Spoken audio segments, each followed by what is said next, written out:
El mundo antiguo, ubiquémonos en el año 50, 60 después de nuestros tiempos. En el siglo existía el mundo greco-romano en ese momento. ¿Qué quiero decir con esto? Había una fusión, un sincretismo religioso y filosófico entre las dos culturas. No eran iguales, sin embargo, había muchos. Los romanos, evidentemente, utilizaban un lenguaje que es el latina, que deriva nuestro lenguaje.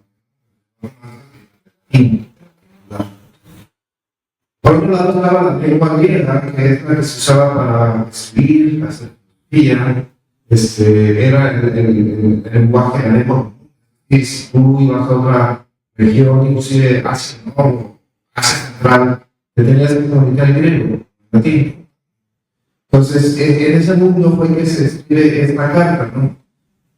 Había tres grandes corrientes del cristianismo, que eran cosas que nunca olvidé, de hecho. La escuela romana, que de alguna forma entendía el cristianismo como una nueva ley moral. Y ahí ya empezamos a entender muchas cosas, ¿no? El ascetismo, como tal, el castigo de la carne, de lo físico, porque lo espiritual era lo más elevado, vivía en ello, ¿no? Por lo tanto, había un sistema penitencial que se desarrolló a través de la Edad Media y que aún hoy funciona, ¿no? El caso de las bandas, de las naciones, el caso de los sacramentos, y todo viene de esta concepción. Estaba la escuela de Alejandría, ¿no? Y lo más importante de la escuela de Alejandría es el método alegórico para la interpretación de la Biblia. Hay que entender que lo que sucedió fue que quisieron tomar elementos neoplatónicos o de la filosofía griega en esa zona del mundo y mezclarlos o hacerlos aceptables y muy diferentes. De la manera que ellos de alguna forma transitaban en hacer aceptable al cristianismo entre la cultura griega. Mayores exponentes de orígenes, a pesar de bastantes, pero bueno, los orígenes chicos, sin buen nombre, tiene el trasfondo cultural y histórico. Y muchas iglesias, muchas partes del cristianismo, incluyendo la iglesia católica como tal, aún utilizan el método alegórico, de donde si la respuesta doctrinal es demasiado severa, tú la suavizas a través de la filosófica. Y estaba la escuela de Antioquía. La mayor parte de la iglesia de Antioquía o de la escuela antioquense eran judíos conversos, y ellos evidentemente le daban más fuerza al tema de tener una relación personal a través de la persona. ¿Quiénes eran de la escuela de Antioquía? Epafras. Epafras, los romanos fueron comisionados hacia el cielo a la predicación del Evangelio, Pablo también. Entonces, ¿por qué digo esto? Porque cuando nosotros leemos esta, tendríamos que interpretarlas al tamiz de una relación personal con Cristo. Usted que bien va a encontrar imperativos, vemos que bueno, de alguna forma se unen a través o a la relación personal que tenemos con Cristo. No a un esfuerzo personal, sino como una derivación natural de la relación que nosotros profesamos. De ahí la necesidad de tener un nuevo nacimiento, un nuevo corazón. ¿Por qué? La palabra corazón en el mundo judío, la escuela de aquí es más orientada hacia el judaísmo. La escuela romana es más occidental que judía, ¿no?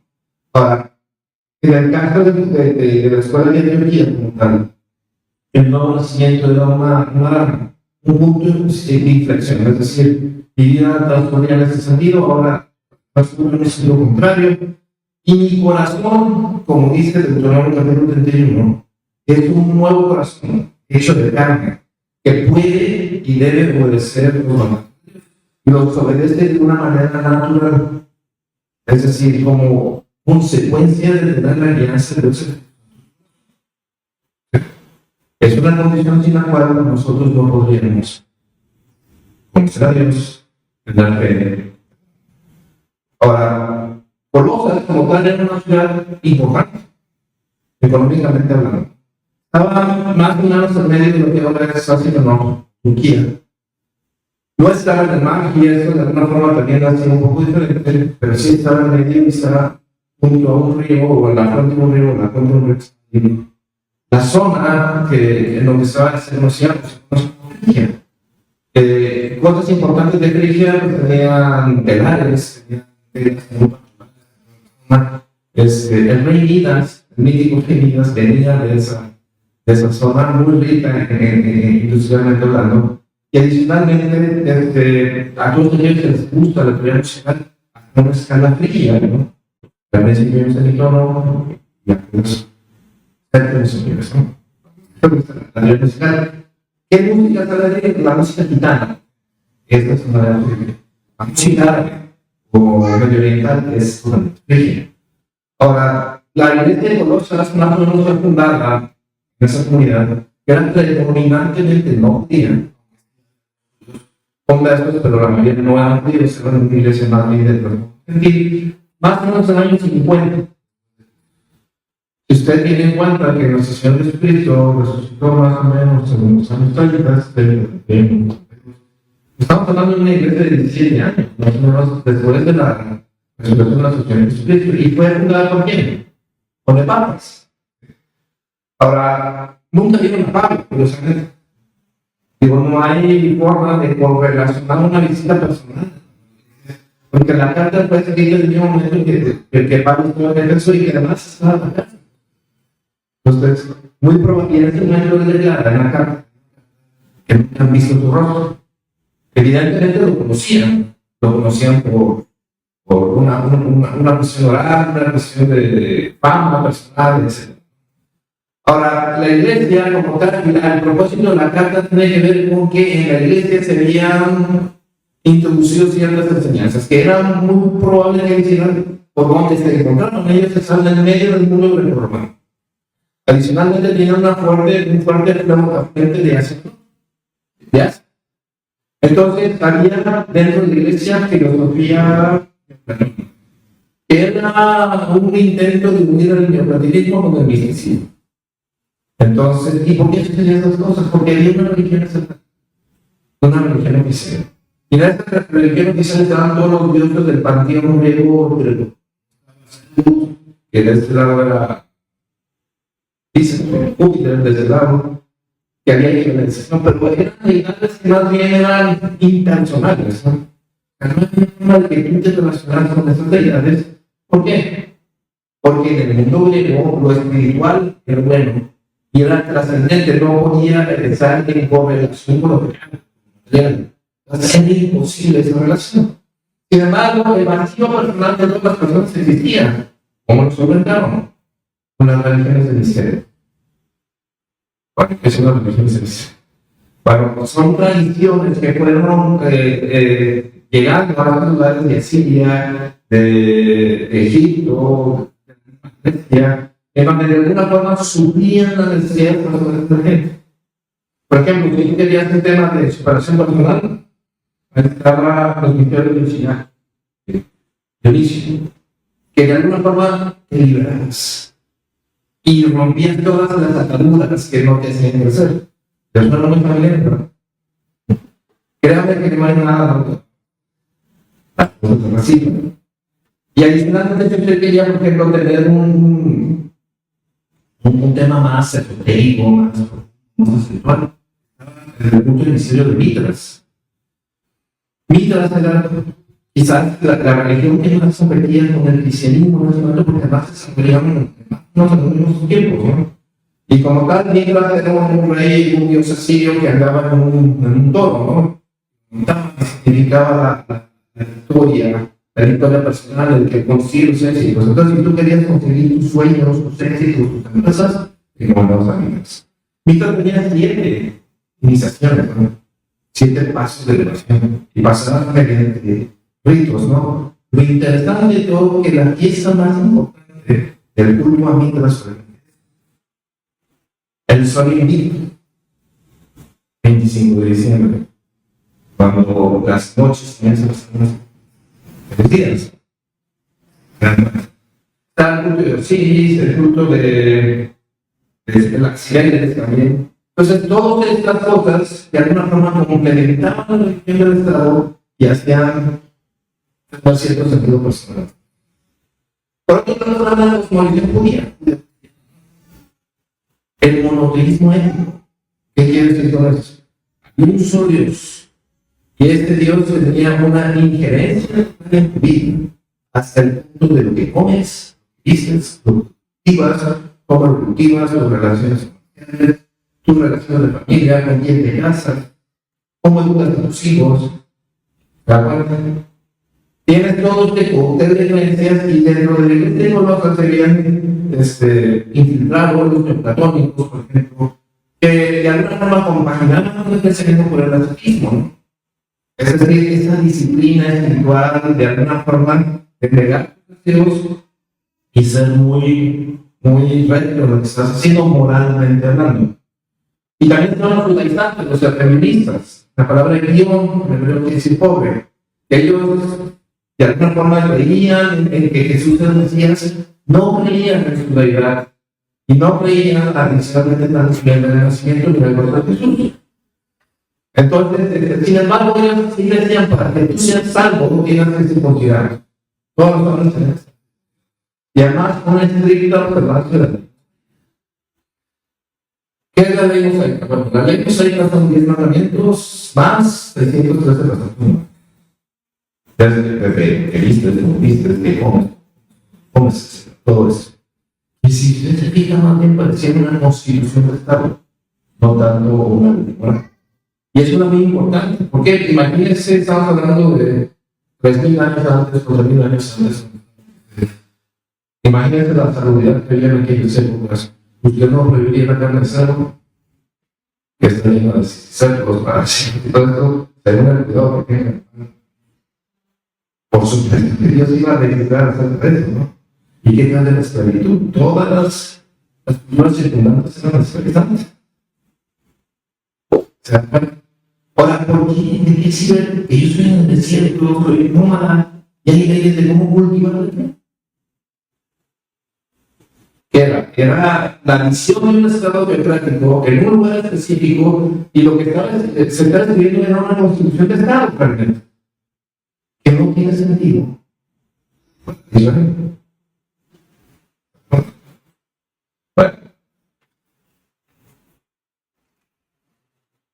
ese es el enfoque global de lo que se fundaba esa cultura. Y en una iglesia, y evidentemente va a estar infiltrada de sus pensamientos. La iglesia actual es la iglesia particular. ¿Usted cree que no tenga estas acciones o no tenemos estas acciones? Vamos a ver. Señor Dios Todopoderoso, Rey del Universo, te damos gracias porque te ha parecido, Señor, que podamos estar aquí el día de hoy. Ahora, Señor, suplicamos porque tu Espíritu nos hable. Te suplicamos, Señor, que en ese llamado de tu Espíritu, Señor, podamos ver tu rostro, caer de rodillas delante de ti y hablar, Señor, porque tú te seamos adoradores con todo lo que es en su corazón, toda nuestra voluntad, todos nuestros sentimientos y de todo nuestro corazón. Pablo escribe la carta, más que la niña. Había la profesión de escribano, que era una profesión. Y no porque no supiera escribir, seguramente que a estas alturas de su vida había desarrollado una enfermedad. De hecho, él, cuando dice con cuán grandes letras hablo o escribo, él estaba. Entonces, en este caso, alguien más escribe la carta por Pablo. Y casualmente esta carta tiene una especie de carta gemela, que tiene la misma estructura y finalmente tiene toda una concepción teológica importante en los primeros capítulos, y esta concepción teológica tiene una repercusión inmediata en nuestra vida. Dios, monoteísmo, influyendo en nuestra vida diaria. ¿A través de qué? Del conocimiento.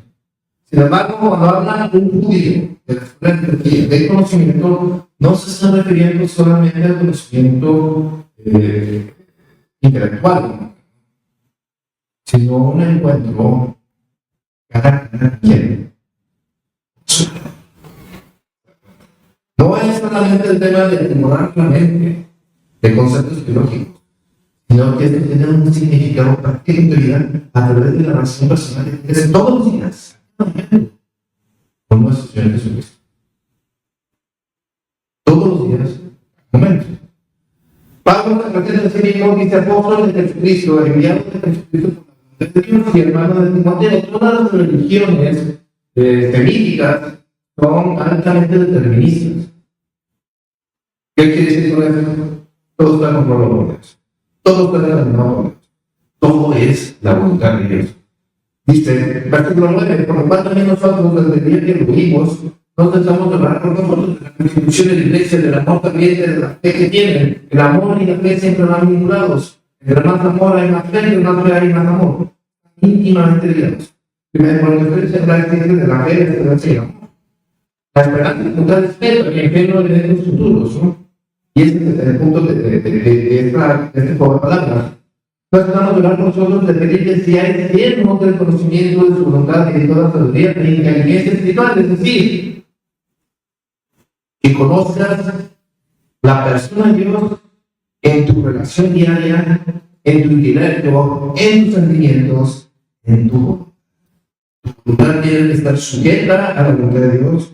Tus sentimientos tienen que ser sentimientos fuertes hacia la persona de Dios. Y tu mente debe estar llena de qué. ¿Se acuerdan que hablamos de todo lo santo, todo lo puro? Si hay digno, no sea lo digno, nada más. ¿De qué estamos hablando? ¿Quién es digno de alabanza? ¿Quién es puro? ¿Quién es santo? De eso está hablando. Para que andéis como es digno al Señor, agradándole en todo, llevando fruto en toda buena obra y creciendo ¿qué? En el conocimiento de Dios. El pide el conocimiento de Dios para crecer ¿qué? Más el conocimiento de Dios que este conocimiento de Dios. ¿Cuándo termina? Nunca. Eso es maravilloso. Nunca usted va a estar totalmente lleno de la persona de Dios de tener el conocimiento. Una eternidad no nos va a faltar para estar en la presencia de Dios, deleitándote en la persona de Dios. Ahora, ¿qué dice que está hablando de fruto? ¿De qué estamos hablando? De que una persona sea moralmente buena, enseñándole los mandamientos de Dios, no hacer, no hacer, no hacer, etc. Que te deleites que te gustes de la persona de Dios, que te llenes de la persona de Dios, que te ancles en la persona de Dios. ¿Quién es Dios para usted? ¿Cómo puede usted conocer a Dios? La única manera de conocer a Dios es a través de la presencia de Dios, el Espíritu Santo en su vida. Y esto debe de producir una profunda sed de Dios. Cuando un servidor recibió a Jesús en su corazón por la gracia y la voluntad de Dios, fue hace 46 años. Yo estaba solo en mi casa de octubre, había llovido horrible en ese año. Y recuerdo que después de que la señora Landis me predicó el Evangelio de 10 años con Evangelio. Entendí el Evangelio por poder de Dios en ese mismo momento. Y en ese mismo momento yo lo rechacé. Porque dije, bueno, es que debe de haber alguna implicación en mi vida, ¿no? Y soy un joven, tengo 10 años, ¿qué va a ser de mí? Y nada. No, pues sí, todo raro. Pero evidentemente sabía que la implicación inmediata de tener a Dios en tu corazón era una vida. Pues al Señor, de ahí fue más o menos como en mayo, ella en octubre transitó al Señor conmigo. Y recibió al Señor. ¿Qué es lo primero que produce recibir al Señor? Un gozo en el Espíritu.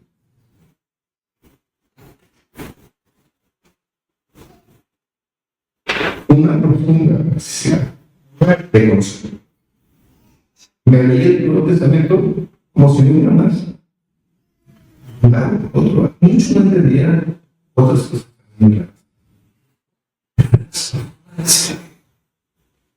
Como ustedes recibieron al Señor, andemos también. ¿Cómo recibimos al Señor? Así. ¿Cómo debemos andar? Buscando un método para ser santos. buscar un ejercicio espiritual para ser santos, no, unidos a la persona de Dios.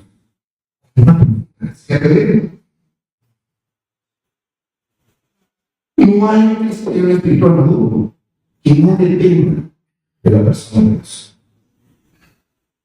Nosotros vivimos unidos a Él. Y fuera de Él, ¿qué hacemos? El asunto de los humanos, los seres humanos, el problema no es un problema moral. No es que exportemos bien o no. Es un problema espiritual. Nosotros no tenemos la capacidad de tener fe. Nosotros no tenemos capacidad, por lo tanto, de tener amor. Dios, el Espíritu Santo, no vive en nosotros. ¿Cómo podemos conocer? Si no existe un nuevo nacimiento, si Dios, el Espíritu Santo, no hace nacer un espíritu dentro de nosotros, no podemos. Y usted está tan muerto en sus delitos y pecados como siempre.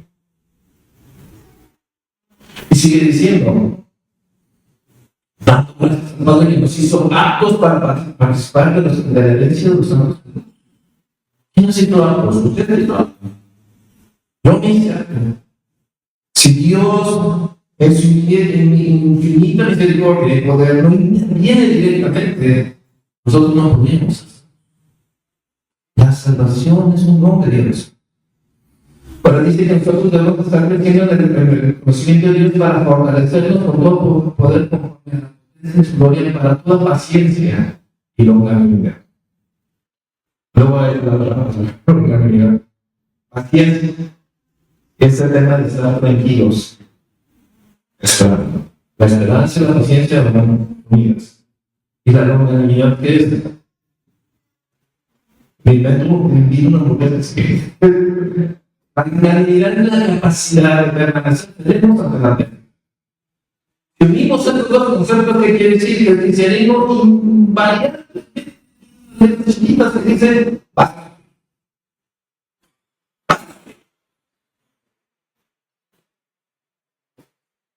Y eso destruye, y es un ataque directo de qué? Hacia el platonismo. Y desde ahí comienza Pablo a hablar de esas ideas preconcebidas, filosóficas, de una forma que comienzan a atravesar la iglesia.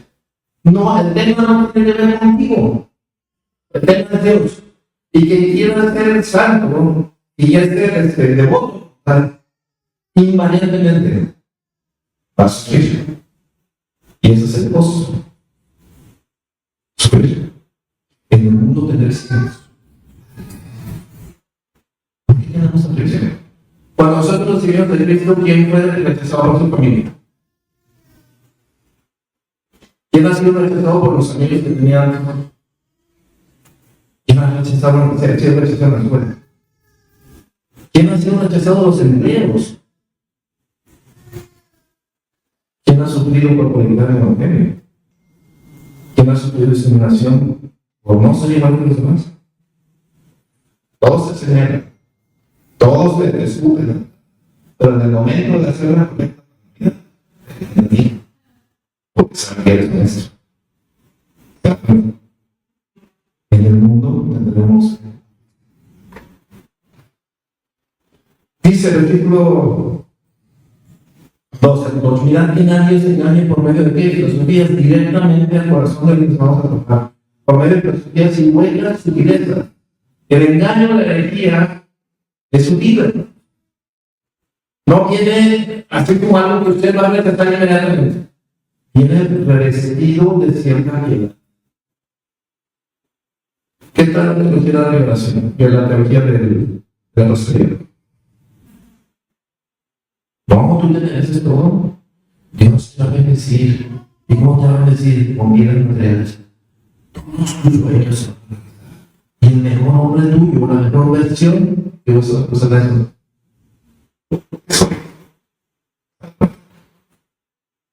Parece peligroso. Y es consolador. Pero se llena la casa. Nosotros sufriremos. Y puede ser que nosotros no tengamos el dinero que estamos soñando, pero tenemos el tesoro más grande. Y eso vale cualquier cosa. Cualquier cosa. Dice, porque en él habita corporalmente toda la plenitud de la deidad. Y vosotros estáis completos en él. Es decir, y es solamente frontal sobre los ciudadanos. No es parcialmente Dios, es completamente Dios. Y como es Dios, está en vosotros y tiene una relación personal con nosotros, ustedes están completos en él. No necesitan buscar primeramente el reino de Dios y su justicia, y todas las cosas os serán añadidas. ¿Y está hablando de qué? El reino de Dios. ¿Qué necesitamos? ¿Somos completos en él? Estamos completos en él. ¿Cuántas veces usted no ha visto la provisión sobrenatural de Dios? En todas. Ella no tiene un centavo. Y el Señor, ¿por qué el Señor nos permite estar en situaciones al borde del precipicio? Porque un cristiano que tiene una relación personal con Dios y que es devoto y tiene su esperanza en creer, no debe tener esperanza en su aparente seguridad, sino en la persona. Muchas veces los vienen a ustedes de forma.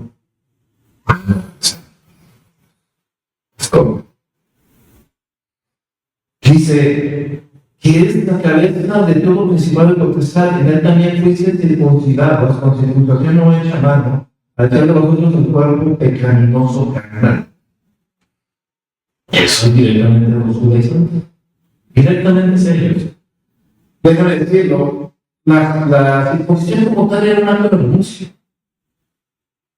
¿Dónde están los judíos? Y la pregunta es la más cananista. Los cananeos tenían un culto hacia la fertilidad, ¿no? Y era un ídolo que inclusive llegaron a ponerlo en la. Pero ¿qué pasa? Si tú mutilabas esa parte del cuerpo y hacías de alguna forma abominable a Dios, renunciabas. Cuando está hablando de circuncisión, una circuncisión en tu corazón, está hablando de un acto de renuncia. Renuncia a todo el mundo, a su sistema de creencias, a sus valores, a lo que ellos confían y valoran. Tú ya no la debes decir. No es posible que no sea visible que nosotros damos del mundo para ser el mundo o más increíbles del mundo. Todo del pragmatismo dentro de las iglesias cristianas. Todo un tema de cómo hacemos acercarnos hacia la cultura moderna, no para que el evangelio sea entendido más fácilmente, sino sea aceptable. Donde excluimos el concepto de pecado, para que no te sientas peregrino. Donde de alguna forma ya lo llamamos iglesia. Donde de alguna forma ya los músicos quieren que tocar cualquier cosa sea aceptable. No importa que la música y la letra no se acepten delante de Dios. Es mejor que estén en la iglesia. Y el objetivo es tener una mega iglesia. Una iglesia con propósito, por ejemplo. Puro crítico, por ejemplo. ¿Y dónde está la obra? Renunciar a miles de años de tradición cristiana con el objetivo de ser más aceptable socialmente. Eso es permisible. Nosotros no predicamos el evangelio, no tenemos reuniones en la iglesia con el objetivo de tener mejores personas. ¿Cuál es el objetivo? Que sean. Nuestro objetivo disciplinar es hacer adoradores de Dios. Y la adoración tiene que ser un amor extremo, casi pasional, que estén dispuestos no solamente a vivir por Él, sino morir por Él. Si no existe esta amor en tu persona, no creo que puedas morir por Él. Muy difícilmente puedas hacerlo. Y nosotros hemos sido llamados a eso. Ese es el sentido de este. No llenar la iglesia. Nosotros hemos sido llamados. Y el Evangelio es confrontativo. El Evangelio produce disensión. El Evangelio es veraz. Y muchas veces no es aceptable, ¿no? Pero para aquellos que se todo es poder de Dios.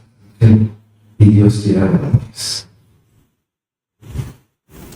Sigue diciendo, sepultados con él del bautismo, en el cual tienen también resucitados con él, mediante la fe y en el poder de Dios ante los muertos. Esto es una confrontación directa hacia los místicos. No trata de mí. No es ese el punto. El punto es que Jesucristo es solamente suficiente y nada más que porque es Dios. Posteriormente viene todo un tema de las exaltaciones de Cristo. Primero, ¿quién es Cristo con nosotros? Cristo es Dios. Confrontación directa contra nuestros sistemas de creencias. Cristo es Dios. Los platonistas, los platónicos, como tal, creían en y la primera encarnación de ese mundo era el Verbo. En el principio era ¿quién? El Verbo. ¿Y el Verbo era qué? Y el Verbo era con Dios, y el Verbo era qué? Dios. Nada de lo que existiría si no lo hubiera creado. Dice Colosenses 1, porque a Dios nació habitar en él toda la plenitud, está hablando de Jesús. Porque en él habita corporalmente toda la plenitud. ¿Quién es Dios, Padre? Sigue diciendo, Jesús nuestro Señor es el verdad de todas las cosas. Y Él es antes de todo, absolutamente todo. Él es el primogénito de toda la creación, porque en Él fueron creadas todas las cosas que están en los cielos, en la tierra, visibles e invisibles, se aclararon los dominios principales. Todo fue creado por medio de Él y para quién. O sea, no se trata de mí. Y esto me deja a veces el concepto de que soy yo. Es Dios nuestro Señor. Dice, Él nos sostiene todo, Él es antes de todas las cosas y todas las cosas por las que subsisten. O sea, tú estás vivo. ¿Por qué? Por la profunda misericordia de Dios. Por la profunda misericordia de Dios. Por cuando todos pecamos, estamos ¿qué? Destituidos de la gloria de Dios. La paz del pecado es que muerte. Hoy es así. Y eso que lo determina soberanamente Dios. Soberanamente nuestro Señor Jesucristo. ¿Por qué? Dice, todas las cosas son para Jesús. Todas las cosas son creadas por medio de Él. ¿Usted puede decir que las cosas son creadas por usted? Nadie puede decir que las cosas son creadas por Él. ¿Quién es el único que puede decir que las cosas son creadas? El Señor es de la tierra y su plenitud, el mundo y todo lo que es de la vida. ¿De quién estamos hablando? Jesús nuestro Señor. Exactamente. Y esa es una confrontación. ¿Por qué hace Pablo esa letra? Porque Jesús es suficiente. No necesitas una filosofía, no necesitas escribir 2000 años de cristianismo. Jesús es suficiente. Estás completamente. Si no estás en Él, estás en Él. Si no estás en Él, vas a buscar por todos lados. El mundo va a ser. Porque Cristo es suficiente.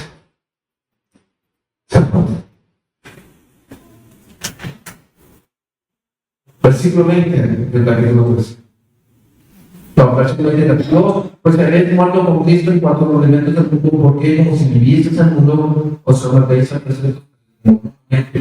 No busques ni aun toques. Cosas que todas te destruyen con la luz. ¿Saben que hay iglesias que también son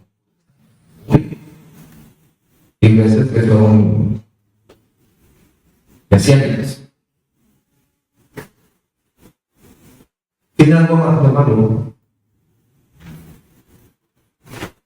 Si la iglesia, como tal, cualquier iglesia en su denominación, te pone reglas que no vistas, solamente por el puro gusto,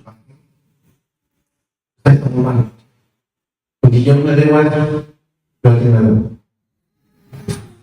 Y déjame decirle que la lealtad de la persona de Jesús, esa cercanía de la persona de Jesús puede exigirle mucho más, inclusive esto. Porque muchas veces la lealtad hacia la persona de Jesús puede implicar miles de personas en las 10 persecuciones del Imperio Romano murieron por la lealtad. Miles. ¿Por qué tendrían que ser diferentes de nosotros? ¿Somos mejores que ellos? ¿Tenemos más conocimiento de Dios? A lo mejor sí, yo lo digo. Pero eso no quiere decir que yo tenga una relación. Dice el versículo 3, capítulo 1, si puedes haber resucitado con Cristo, buscad las cosas de arriba donde está Cristo sentado a la diestra de Dios. Poned la mira en las cosas de arriba, no en las de la tierra, porque habéis muerto. Y vuestra vida está escondida con Cristo. Con Cristo estoy juntamente crucificado y ya no vivo yo, mas Cristo vive en mí. Y lo que vivo ahora, lo vivo en la fe. ¿Qué es el fe? Si me dice ese fantasma de lo que se espera, la convicción de lo que no se ve, la fe como tal es esa capacidad espiritual que Dios nos da para entender su voluntad, obedecerle al amor reverente y perseverar. Y esa es una capacidad de Dios. Una capacidad que Dios nos da. No es natural en mí. Y el amor, ¿cuál es el fruto del Espíritu? Amor, gozo, paz, paciencia, bondad.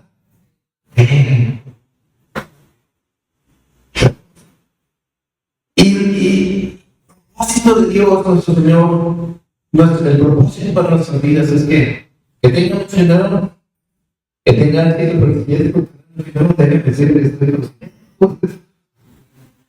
tener éxito personal, cumplir tus sueños, casarte, tener hijos, no tener hijos. Estar en nuestra, el propósito de nuestro Señor Jesucristo es que seamos cuáles, ni más ni menos. Aquel que comenzó en nosotros la buena obra, la va a hacer hasta el día de Cristo, o sea que no es una obra mía. ¿De quién es? De Dios. Y cuando dice hablar de manera digna de como Él está hablando de eso, de que en esta relación personal con el Señor Jesucristo, el resultado sea que yo soy igual a Él.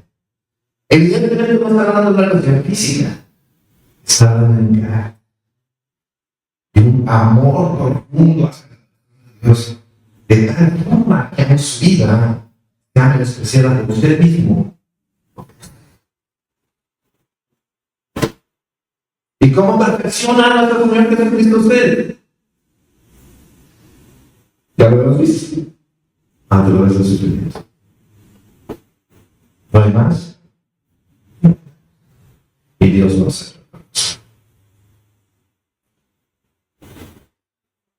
Vestidos, pues, como escogidos de Dios, santos y amados, de gloria y misericordia, de benignidad, de humildad, de mansedumbre, de paciencia, soportándonos unos a otros y perdonándonos unos a otros si alguno tiene que encontró. Si usted es escogido de Dios, usted tiene una relación personal con Cristo, si usted lo conoce, debe tener una repercusión con sus relaciones diferentes.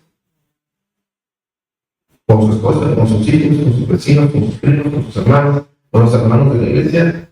Sí, también con la iglesia de la relación de la venida de los Mateos, y usted hizo algo más de hombre. También con él. Exactamente. Porque somos un libro abierto. Porque nosotros ya lo vimos.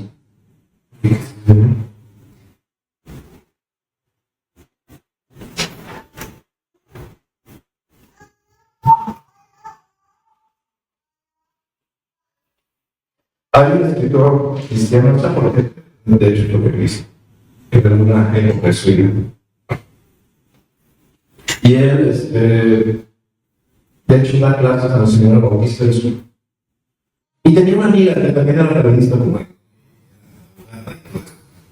Entonces, la muchacha comenzó a interesarse en temas espirituales, ¿no? Entonces le dijo, oye, ¿por qué no van a venir a una clase? Y él dijo, pues vienen aquí a esta clase unos amigos y amigos cristianos, como de mi confianza. Y se ve que luego comenzó a decir, uy, no puede ser que la decepcione.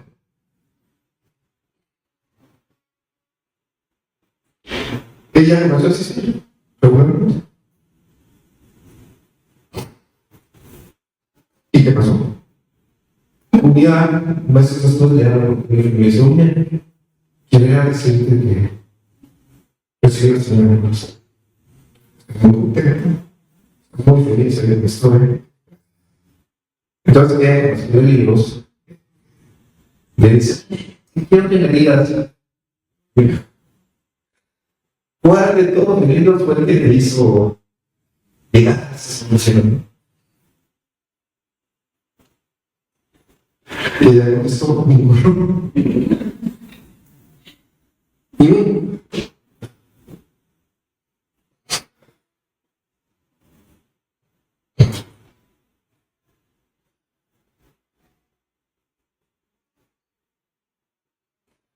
dice,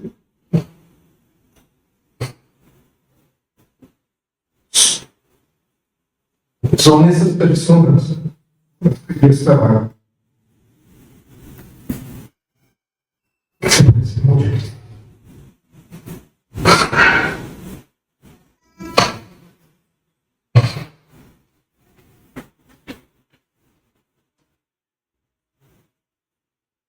Contra eso no hay argumentos. ¿Cómo puedes sentir eso? Usted, hermano, si usted tiene esa relación personal, que no estoy hablando de ningún devocional, que no estoy hablando que usted pasa sus 3 o 4 comidas orando con una atención, que no estoy hablando de esa iglesia, estoy hablando de pasar horas en el periférico, a veces es la mano. Está orando. ¿Qué pasa? Horas pensando en la persona que se está entrando mucho tiempo. Usted no va a conocer a Cristo y usted no va a tener una relación personal y va a estar más tiempo viendo televisión.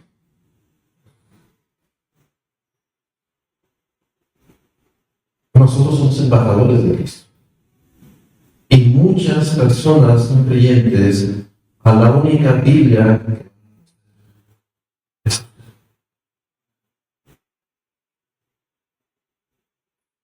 que cada de Cristo nos va a presentar. Hemos visto que la teología, los conceptos teológicos, deben de tener una repercusión en su relación. En lo que se hace día a día. La carta finaliza diciendo que todo lo hagamos en el nombre de Dios. En la dice, si coméis o bebéis o hacer cualquier otra cosa, hacedlo todo. Y sin la guianza del Espíritu Santo, hermano, no tengo que, no es para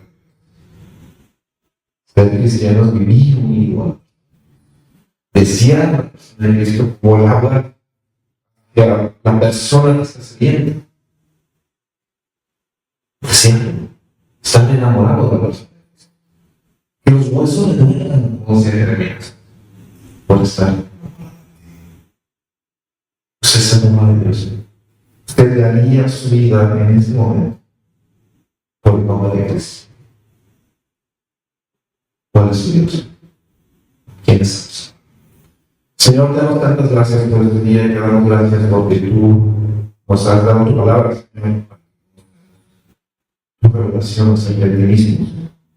Te damos gracias, Señor, por lo bueno que eres, porque es muy difícil de definir con esas palabras, Pero de tal forma, Señor, que nosotros podemos sacar el no nos sentamos, que tenemos y tú eres nuestro Dios.